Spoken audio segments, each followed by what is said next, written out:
Ito ang aking extra income. Ano ko pa tarha at abaya para kay madam. Habang gumagawa, wala akong trabaho kundi dito lang sa machine. Ayan, may makina pang isa.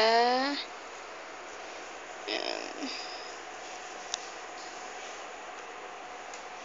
Itong electronic sewing machine.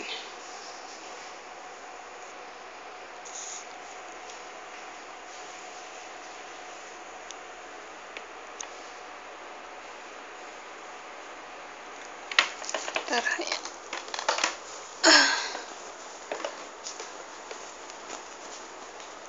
Ito was tinin ko kaya. Because they're hugging.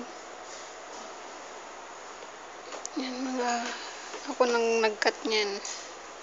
Kinat ko na lahat yan para takbo na lang ng takbo sa makina. Mga 1, 2, 3, 4, 5, 6 pieces. 6, 7, 8, 9, 10, 11 pieces. Okay, yalla bye.